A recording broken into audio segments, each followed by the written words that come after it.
Okay, this is a video that is following up on the beginning of my journey in doing a project for my grandson, Caden.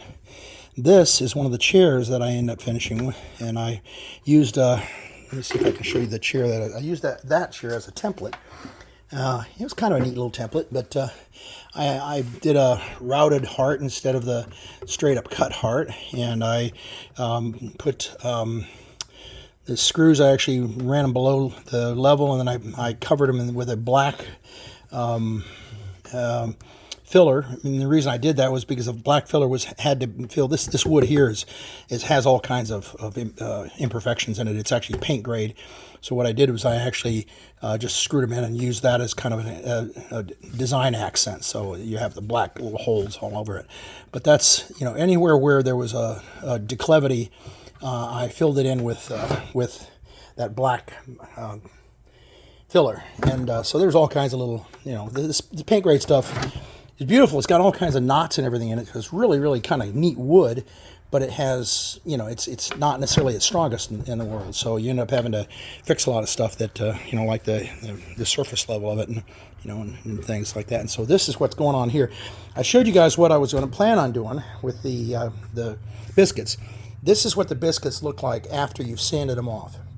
Okay, so what I did was I biscuited the whole underside of the table because I figured that it was going to get a lot of use and abuse, and everywhere where there was a junction, I put a biscuit across it. So this is now literally one piece of wood, where before it was a whole bunch of different pieces of wood, and I thought somewhere along the line with a child using it, it's a 3-year-old, it's going to be using, my grandson is going to be using it, somewhere along the line it's going to get, something's going to fall apart.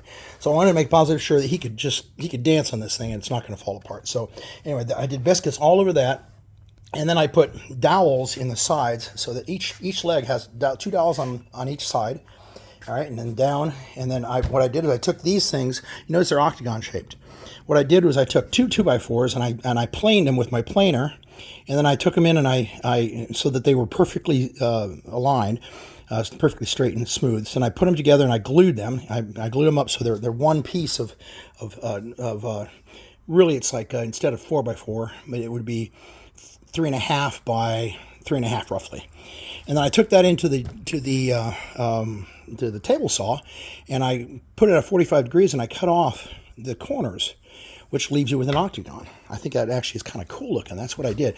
And then I came back again with the black to fill up any little seams, any problems that we have.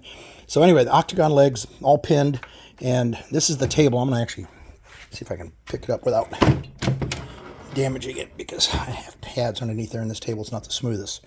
But anyway, here is what the table looks like.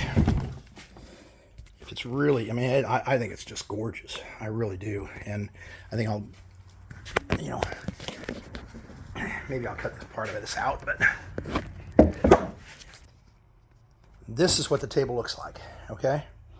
So notice the declivities are filled with black filler. Everywhere where there was a hollow place, it was filled with black filler. I actually had to put black filler over the whole surface of this thing and then come back and sand it back off, and what it does is it fills any of the holes in this paint grade wood. There's all kinds of little nicks and holes in this stuff because it's not designed to be just varnished. It's designed to be painted. So anything that had a little nick in it, it got filled with black. But anyway, that's what the table is going to look like. It actually looks like that now. And then here, I'll show you what the table and chair looks like together.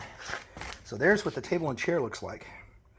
I thought that was just really cool looking. I think that he'll use this maybe until he's in, middle school, or hopefully beyond, but maybe they'll pass it down to other kids, and or hopefully someday this will get passed down from generation to generation. It's a generational thing. So, because Grandpa Ray actually made it from scratch, and you have online the video of the YouTube of how I did it. So anyway, did a